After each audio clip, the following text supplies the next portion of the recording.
Hello అండి, welcome back to our channel. ఈరోజు సింపుల్గా పొటాటో రైస్ ఎలా ప్రిపేర్ చేసుకోవాలో చూద్దాము.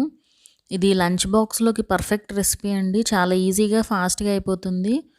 దానికోసం ముందుగా ఒక ప్యాన్లోకి ఒక స్పూన్ శనగపప్పు, అలాగే ఒక స్పూన్ మినపప్పు, ఒక 2 స్పూన్ల ధనియాలు, ఒక 1/4 స్పూన్ పెప్పర్, అలాగే ఒక 1/2 స్పూన్ జీలకర్ర, ఒక 1/4 స్పూన్ మెంతులు, అలాగే ఒక 3 ఎండుమిరపకాయలు ఇలా కట్ చేసుకుని యాడ్ చేసుకుని ఫ్రై చేసుకోవాలి. లో ఫ్లేమ్లో పెట్టి దోరగా వేయించుకోండి. మంచి వాసన వస్తూ ఉంటుందండి. అప్పటి వరకు ఫ్రై చేసుకోవాలి. అవి పర్ఫెక్ట్గా ఫ్రై అయిపోయాక స్టవ్ ఆఫ్ చేసుకుని పక్కన పెట్టుకోండి. అవి ఆరాక కంప్లీట్గా ఒక మిక్సీ జార్లోకి తీసుకుని పౌడర్లా చేసి పక్కన పెట్టుకోవాలి. మీకు ఇదంతా మసాలా చేసే టైం లేకపోతే కనుక సింపుల్గా ధనియాల పొడి, జీలకర్ర పొడి, మసాలా యాడ్ చేసుకున్నా కూడా సరిపోతుంది. ఇప్పుడు ప్రాసెస్లోకి వెళ్ళిపోదాము. ముందుగా ఒక ప్యాన్ తీసుకుని అందులో కొద్దిగా ఆయిల్ యాడ్ చేసుకుని పచ్చిమిరపకాయలు యాడ్ చేసుకోవాలి.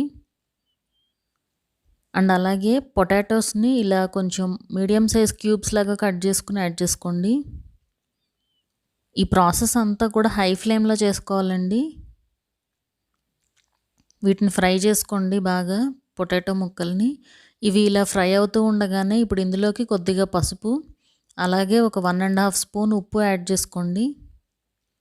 యాడ్ చేసుకుని ఉప్పు వేసారంటే పర్ఫెక్ట్గా కుక్ అవుతుందండి. సాఫ్ట్గా కూడా అవుతుంది ముక్క. సో పర్ఫెక్ట్గా ఇలా పొటాటో కంప్లీట్గా ఫ్రై అయ్యే వరకు కుక్ చేసుకోండి.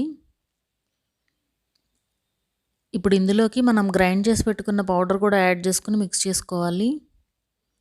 ఈ పౌడర్ వేసాక ఒక 1 to 2 మినిట్స్ పాటు ఇలా ఫ్రై చేసుకోండి. ఆ ముక్కలకు కూడా పడుతుంది బాగా.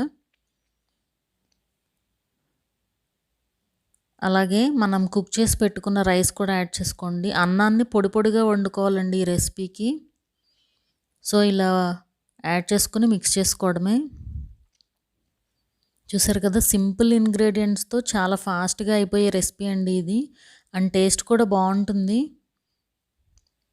ఇలా మొత్తం కూడా మిక్స్ చేసేసుకుని ఫైనల్గా కొత్తిమీరతో గార్నిష్ చేసుకున్నామంటే మన పొటాటో రైస్ రెడీ అయిపోతుంది.